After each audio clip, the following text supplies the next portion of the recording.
अच्छा, मालूम है 2025 में आरआरबी जेईई सीबीटी 2 में क्वेश्चन पूछा गया था कि न्यूक्लियर वेस्ट को कैसे डिस्पोज किया जाता है, मतलब कि इसका निपटान कैसे होता है।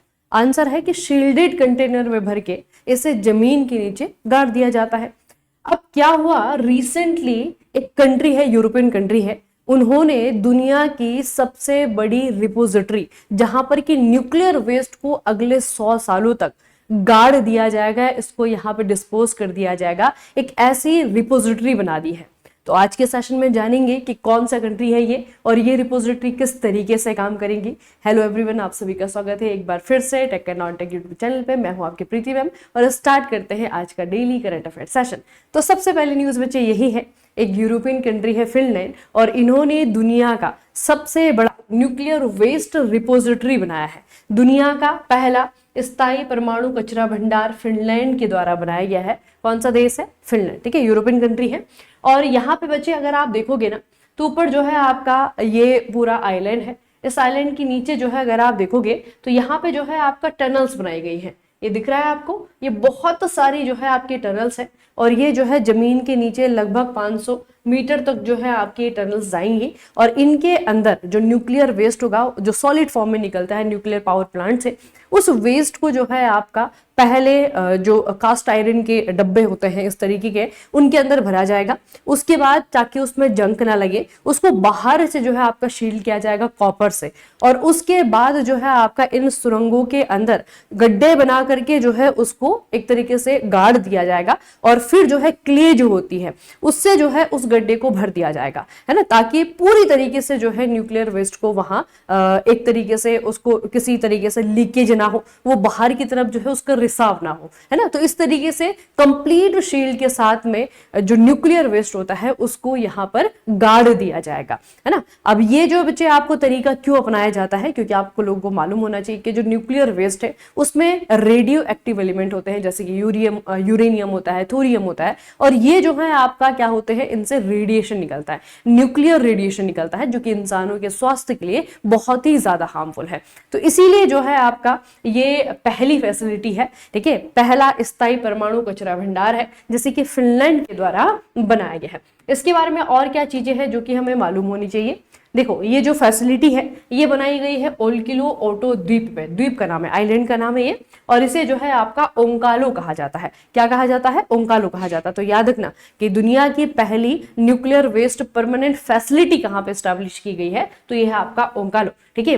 ये भूमिगत भंडार है, मतलब कि जमीन के नीचे है, अंडरग्राउंड है, लगभग 400 से लेकर के 450 मीटर की गहराई पर स्थित चट्टानों में निर्मित किया गया है, जो कि रेडियोधर्मी कचरे को हजारों वर्षों तक सुरक्षित रखने के लिए डिजाइन किया गया है। और ये सुरंगें जब पूरी तरीके से भर जाएंगी तो इस वाले एरिया को कंप्लीट जो है आपका बंद कर दिया जाएगा, शील्ड कर दिया जाएगा कंक्रीट की मदद से, है ना, सीमेंट की मदद से, और उसके बाद जो है इसको दोबारा कभी भी ओपन नहीं किया जाएगा। लेकिन ऐसा करने में बहुत साल लगेगा, मतलब कहा जा रहा है कि इस पूरी जो टनलिंग सिस्टम बनाया गया है इसको भरते भरते जो है आपका 100 साल लग जाएंगे, ठीक है। तो याद रखना फिनलैंड ने इसे बनाया है। और फिनलैंड की अगर हम बात करें तो ये बच्चे आपका एक यूरोपियन कंट्री है। अगर आप देखें इसे तो ये जो है आपका फिनलैंड है, इसके पड़ोस में जो है आपका स्वीडन दिख जाएगा और इसकी कैपिटल जो है आपकी हेलेंस्की है, ठीक है, याद रखेंगे, राजधानी इसकी हेलेंस्की है, ठीक है। इसकी जो करेंसी है वो यूरो है। और इसके बारे में हमने 2023 में एक करंट अफेयर में पढ़ा था कि नाटो में शामिल होने वाला ये 31वां देश है,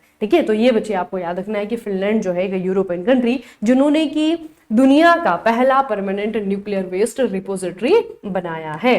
अच्छा, एक टोल फ्री नंबर याद रखिएगा और बहुत जरूरी है आपके लिए भी, ये टोल फ्री नंबर है बच्चे आपका 1855। तो अभी अप्रैल का महीना है, सेकेंड हाफ ऑफ अप्रैल में जनगणना, जो कि लोग जो जनगणना जो एक तरीके से लोग बनाए गए हैं ना जनगणना करने के लिए, वो जो है आपका घर घर जाकर के जनगणना के जो आंकड़े हैं, डेटा है, उसको कलेक्ट करने लगे हैं, है ना। शायद आप लोग के किसी घर में आए होंगे। तो ये जो आपका घर घर जाकर के डोर टू डोर जो कलेक्शन हो रहा है, जो डेटा का कलेक्शन हो रहा है, उसमें बहुत सारी ऐसी चीजें देखने को मिल रही हैं जो शायद आपके मन में डाउट क्रिएट करे, या फिर सेंसस को लेकर के कोई भी किसी प्रकार का डाउट अगर आपके मन में है ना, तो बच्चे एक टोल फ्री नंबर जो है सरकार के द्वारा जारी किया गया है और ये जो है आपको याद रखना है। वैसे भी याद रखना है अवेयरनेस के लिए, क्योंकि आप भारत के नागरिक हैं, इस सेंसस में आपका भी नाम गिना जाएगा। और दूसरा जो है आपका एग्जाम के लिए भी। तो देखो, भारत के रजिस्ट्रार जनरल और जनगणना आयुक्त के कार्यालय ने आधिकारिक तौर पर टोल फ्री हेल्पलाइन नंबर 1855 की घोषणा करी है। ठीक है, यहाँ पे सेंसस के बारे में कुछ भी जो है आपको पूछना है वो जो है आप यहाँ पे पूछ सकते हैं। और बहुत सारे प्रकार के स्कैम भी बचे, आप लोगों ने शायद ऐड भी देखा होगा इसका कि जो कुछ लोग जो है आपका जनगणना के नाम पे आपकी जो पर्सनल डिटेल है उसे ले रहे हैं, आपका मोबाइल नंबर, आपकी जो बैंक डिटेल है, आधार कार्ड, पैन कार्ड, है ना, इस तरीके की डिटेल मांग रहे हैं। तो ये सब चीजें नहीं मांगी जाएंगी। जो भी डाउट है आपके मन में वो जो है आप क्लियर कर सकते हैं इस नंबर पर कॉल करके। ठीक है, दूसरा जो है ये याद रखना, श्री मृत्युंजय कुमार नारायण, ये जो है हमारे रजिस्ट्रार जनरल या फिर कह सकते हैं सेंसस कमिश्नर है 2027 के सेंसस के लिए। उसके अलावा कुछ फैक्ट जो कि आपको एग्जाम के लिए याद रखना है, भारत की जनगणना 2027 वाली ये हमारे देश की 16वीं और आज आजादी के बाद में 8वीं जनगणना है। उसके अलावा जनगणना 2027 के लिए उड़ीसा के जो सैंड आर्टिस्ट है, रेत कलाकार सुदर्शन पट्टाई, इनको ब्रांड एम्बेसडर चुना गया है। और इस सेंसस के लिए शुभंकर यानी कि मैस्कट बनाया गया है प्रगति और विकास को। ठीक है, तो इतना बचे आपको याद रखना है, ये किसी भी एग्जाम में जो है आपके पूछे जा सकते हैं। उसके बाद थोड़ा सा आप साइंस की तरफ आते हैं। साइंस में जो है हम बहुत सारी एलिमेंट्स पढ़ते हैं, बहुत सारे पार्टिकल्स पढ़ते हैं।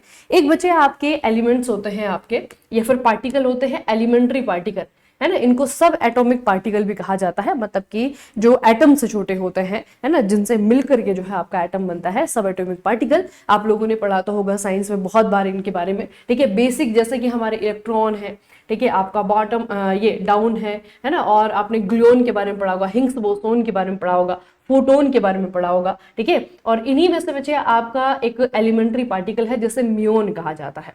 ठीक है, म्यून के बारे में एक एक्सपेरिमेंट जो है आपका चल रहा है जिसे म्यून G-2 कहा जाता है।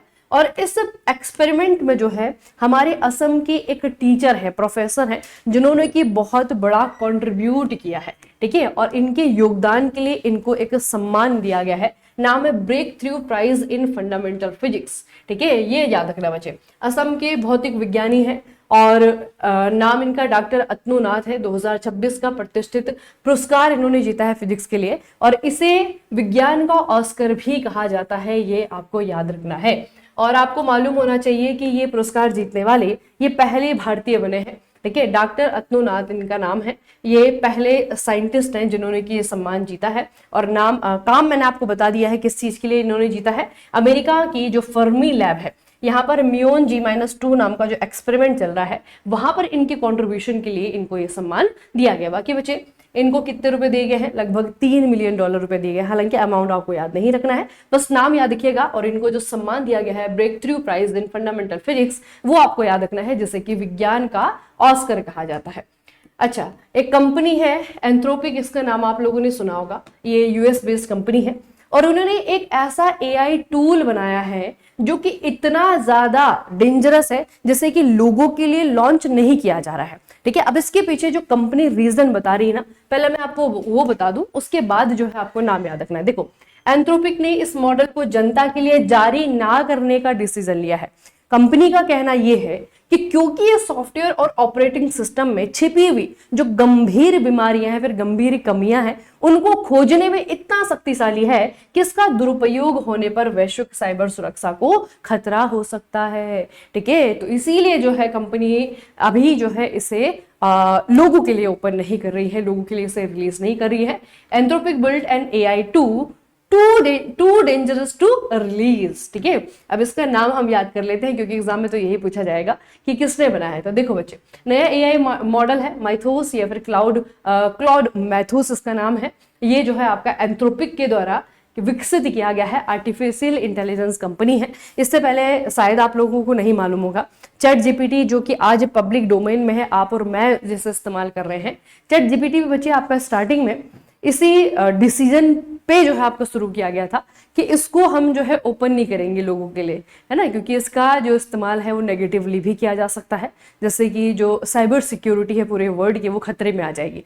लेकिन बाद में जो है आपको रिलीज हुआ, आज के डेट में जो है आपका पैसा कमाया जा रहा है चैट जीपीटी के जो प्रीमियम वर्जन है उसे बेच करके, है ना। लेकिन ये आपको याद रखना है कि एक नया AI मॉडल है। अब इसके अंदर क्या ऐसी चीजें हैं, तो बेसिकली इसकी एक्यूरेसी की बहुत बेहतर तरीके से काम करता है और इसकी एक्यूरेसी के कारण ही इसका अच्छा अच्छा होने के कारण ही इसको जो है लोगों के लिए नहीं ओपन किया जा रहा है। ठीक है, तो याद रखना बच्चे, नाम इसका है माइथोस और ये बनाया है एंथ्रोपिक नाम की कंपनी ने। ठीक है, चलो अगला जो है, जल्दी से इस फुल फॉर्म को याद कर लो क्योंकि बहुत सारे हमारे पीएसयू के एग्जाम्स होते हैं जहां पर कि ये पूछा जाता है। National association of software and service companies, ठीक है, नेस्कॉम इसे कहते हैं बच्चे। ये नॉन गवर्नमेंट ऑर्गेनाइजेशन है, सरकार की नहीं है। नेस्कॉम इसे कहा जाता है। जो भी हमारी ये सॉफ्टवेयर जो सर्विसेज कंपनीज है उनके हितों के लिए जो है आपका ये काम करने वाली ऑर्गेनाइजेशन है बेसिकली, है ना। तो नेस्कॉम के बारे में और हमें क्या याद रखना है, नॉन गवर्नमेंट ट्रेड एसोसिएशन है।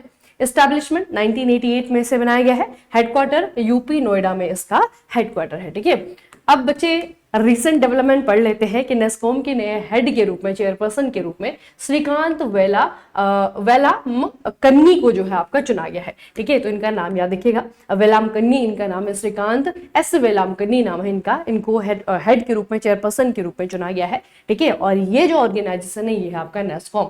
तो जितनी भी सॉफ्टवेयर कंपनीज हैं उनके हितों के लिए काम करने वाला एक ऑर्गेनाइजेशन है, नॉन गवर्नमेंट है, सरकार का नहीं है। ठीक है, इस तरीके के बच्चे आपके प्रेशर ग्रुप होते हैं, जैसे हम फिक्की के बारे में पढ़ते हैं, एसोचेम के बारे में पढ़ते हैं, है ना, नेस्कॉम हो गया। तो सारे के सारे जो है आपके प्रेशर ग्रुप है जो कि अपनी अपनी कम्युनिटीज के लिए जो है आपका एक तरीके से उनके हितों के लिए काम करते हैं। ठीक है, तो ये बच्चे आपको याद रखना है नेस्कॉम।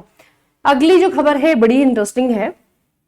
आप लोगों को पता होगा कि कुछ बीमारियां हमारे शरीर में ऐसी होती है ना जो कि जन्म के साथ ही जो है हमारे शरीर में म्यूटेशन के कारण जो है आपका हो जाता है। किसी की नजर कम है, किसी का कान खराब है ना, तो म्यूटेशन के कारण यानी कि जीन में थोड़ा सा गड़बड़ी होने के कारण अगर कोई व्यक्ति बचपन से नहीं सुन पा रहा है तो उसका इलाज हो जाएगा। ठीक है, इलाज कैसे होगा कि कान के अंदर ही बच्चे आपका एक जीन थेरेपी की जाएगी जिससे कि जो म्यूटेशन में गड़बड़ी हुई थी उसको सुधारा जाएगा। ठीक है, और फिर वो व्यक्ति सुनने लगेगा। तो ये जो जीन थेरेपी का नाम है वो आपको थोड़ा सा याद रखना है। इसका नाम है बच्चे आपका ओटारमेनी। ठीक है, ओटारमेनी जीन थेरेपी है और जन्मजात बहरेपन के इलाज के लिए दुनिया की पहली जीन थेरेपी है। इसको अमेरिकी खाद्य और औषधि प्रशासन संस्था के द्वारा मंजूरी दे दी गई है। अभी फिलहाल मतलब ये पहले फेज में है। अब ये जो है आपका कंट्री का जो ऑर्गेनाइजेशन है अमेरिका का, इन्होंने ये बनाया इसे, इस जीन थेरेपी को डेवलप किया है। तो इनके द्वारा अगर इसे मंजूरी दे दी गई तो धीरे धीरे जो है आपका एक ग्लोबल लेवल पे आएगा और ये जो आपकी एक तरीके से थेरेपी है, ट्रीटमेंट है, अगर ये सक्सेसफुली काम करने लगे तो ये जो है आपका दुनिया भर में फिर किया जाएगा। ठीक है, तो आपको याद रखना है इसका नाम ओटारमेनी है और अमेरिका के जो साइंटिस्ट हैं उनके द्वारा इस जीन थेरेपी को डेवलप किया गया है। तो जो जन्मजात बहरापन है उसके इलाज के रूप में जो है जीन थेरेपी बहुत ही कारगर हुई, ऐसा इन वैज्ञानिकों का कहना है। ठीक है, चलिए बच्चे एक न्यूज आपको याद रखनी है। आंध्र प्रदेश के उच्च न्यायालय की पहली महिला मुख्य न्यायाधीश के रूप में चुना गया है लीसा गिल को। ठीक है, अपॉइंट किया गया है। अब अमूमन मैं आपको नहीं बताती हूँ कि किसी स्टेट हाई कोर्ट के हेड के रूप में कैसे चुना गया है, जज के रूप में, चीफ जस्टिस के रूप में कैसे चुना गया है, लेकिन यहाँ पे क्या है कि आंध्र प्रदेश में पहली बार किसी महिला को, है ना, पहली बार किसी महिला को मुख्य न्यायाधीश बनाया गया है। तो नाम इनका याद रखिएगा, लीसा गिल। ठीक है, इससे पहले जो है आपका पंजाब हरियाणा यहाँ पे जो है आप सर्व कर चुकी हैं एज अ चीफ जस्टिस, है ना, और अब जो है बच्चे आपका आंध्र प्रदेश की बारी है। बाकी जो है अगर हम किसी हाई कोर्ट के जज की बात करें, चीफ जस्टिस की बात करें, तो इनका टेन्योर आपको याद रखना है 62 साल तक बचे, 62 साल की उम्र तक जो है कोई भी व्यक्ति इस टर्म पे, इस जो पद है, इस पद पे जो है आपका सर्व कर सकता है। चलिए आगे बात करते हैं। मेघालय के सीएम साहब हैं, कोनार्ड की संगमा नाम है इनका। इनके बारे में एक बड़ी इंटरेस्टिंग बात मैं आपको बताती हूँ जो कि अभी कुछ महीने पहले जो है आपका एक बात वायरल हुई थी। इनकी वाइफ बच्चे ऑलरेडी एमएलए हैं। ठीक है, विधानसभा में जो आपके मेंबर ऑफ लेजिस्लेटिव असेंबली होती है ना, तो यहाँ पे एक घटना बड़ी ही वायरल हुई थी। शायद आप लोगों ने किसी ने नोटिस देखा होगा ये कि सीएम है और ये इनकी वाइफ है जो कि एमएलए है, ये इनसे ही जो है आपका देश के बारे में या फिर कुछ पॉलिसीज हैं उन पॉलिसीज और एक्ट के बारे में जो है आपका क्वेश्चन कर रही थी। ठीक है, तो मतलब ये बहुत ही अच्छा एग्जाम्पल है डेमोक्रेसी का। इस तरीके की डेमोक्रेसी होनी चाहिए। अब उसके बाद क्या हुआ क्या नहीं हुआ, लेकिन क्वेश्चन करना, है ना, परिवार के उस पर नहीं बता रही हूँ कि अपनी ही पार्टी के नेता से जो है क्वेश्चन करना, ये तो आज के डेट में कहाँ है ना। अभी तो जो है आपका दूसरी पार्टी के भी जो नेता हैं वो भी जो है जो रूलिंग गवर्नमेंट है ना, जिनका रूल चल रहा है, उनसे क्वेश्चन करने में डरते हैं, तो फिर अपने पार्टी के तो नेता क्या ही क्वेश्चन कर लेंगे। तो ये जो है बच्चे काफी अच्छा मुझे लगा, शायद आप लोगों ने देखा होगा ये। तो कोणार्क के संगमा, खैर मैं आपको कॉन्टेक्स्ट के लिए बता रही हूँ कि याद रहे आपको, जब इस तरह की कोई इंटरेस्टिंग कहानी हम किसी खबर के बारे में पढ़ लेते हैं, सुन लेते हैं, तो चीजें थोड़ा सा दिमाग में घुस जाती है ना। आदत पड़ गई कि हर चीज में एंटरटेनमेंट घुसा दो बस। तो ये कोणार्क के संगमा है, मेघालय के सीएम है। इन्होंने एक नई स्कीम जो है अपने लोगों के लिए लेकर के आए हैं। मेघालय के सीएम इंस्पायर योजना नाम है इसका, और ये उन बच्चों के लिए है जो कि यूपीएससी की प्रिपरेशन कर रहे हैं। बेसिकली चाहते हैं कि इनके राज्य में बच्चा ज्यादा से ज्यादा आईएएस के लिए, आईपीएस के लिए, बेसिकली यूपीएससी के एग्जाम की तैयारी करे। ठीक है, अब इसको कैसे प्रोत्साहन दिया जा रहा है कि जो बच्चा यूपीएससी के प्री पास कर लेगा उसको 50,000 रुपए का पैसा दिया जाएगा, इतना रुपए दिया जाएगा, और जो मेंस पास कर लेगा उसको 1,00,000 रुपए दिया जाएगा। ठीक है, तो ये जो है एक फाइनेंशियल हेल्प दे करके जो है अपने बच्चों को प्रमोट किया जा रहा है कि जो युवा हैं उनको सिविल सेवाओं में उनकी जो कंट्रीब्यूशन है, भागीदारी है, उसको बढ़ावा देना चाहिए। ठीक है, तो स्टेट है बच्चे आपका मेघालय, और मेघालय के सीएम है कोणार्क के संगमा। ठीक है, चलिए आगे जो है जो न्यूज है बहुत ही प्राउड वाली न्यूज है हमारे लिए। आप सभी को मालूम होगा कि इंडियन आर्मी के चीफ हमारे वर्तमान में है जनरल उपेंद्र द्विवेदी। इनको इंटरनेशनल हॉल ऑफ फेम में जगह मिली है, और भारत के आर्मी चीफ की अगर हम बात करें जिनको कि यहाँ पर ऑलरेडी जगह मिली, तो अभी तक सिर्फ जो है बच्चे 2 आर्मी चीफ ऐसे हुए जिनको कि यहाँ पे जगह मिली थी। तो ये भारत के तीसरे आर्मी चीफ हैं।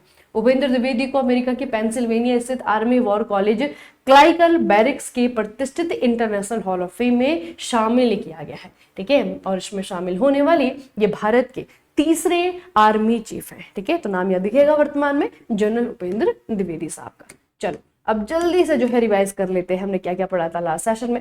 तो सबसे पहले बच्चे हमने पढ़ा था एक नेशनल पार्क के बारे में। मैंने आपको कहा था सिर्फ इतना याद रखो कि हिमाचल प्रदेश में है, कर्नल शेरजंग नेशनल पार्क है हिमाचल प्रदेश में, ये याद रखना है हमें। उसके बाद हमें याद रखना है कि नीति आयोग के वाइस चेयरपर्सन के रूप में अशोक कुमार लाहिरी को चुना गया है। उसके बाद में हमें याद रखना है कि पचपदरा रिफाइनरी जहां पर की आग लगी थी, यहाँ पर प्रधानमंत्री नरेंद्र मोदी का इनोग्रेशन उनके द्वारा किया जाना था, जिसको कि डिले कर दिया गया है, और यह है आपका बलोत्रा राजस्थान में। उसके बाद बच्चे आपका हमने याद रखना है कि भारत की जो विंड एनर्जी कैपेसिटी है वो 2025-26 के साल में बहुत ज्यादा ग्रो करी है। ठीक है, 25-26 का जो ये आपका फाइनेंशियल ईयर गया है, हमने यहाँ पे 6.1 गीगावाट इतना जो है बच्चे विंड एनर्जी हमने प्रोड्यूस कर लिया है, और इस तरीके से हमारे देश में जो इंस्टॉल्ड कैपेसिटी है वो 56 गीगावाट तक हो गई है। ठीक है, याद रखोगे। और अगर हम बात करें बच्चे अपनी ग्लोबल पोजिशनिंग की, तो भारत जो है पूरे विश्व भर में 4थे नंबर पे है, और भारत में गुजरात जो है आपका पहले नंबर पे है। ठीक है, इतना याद रखना।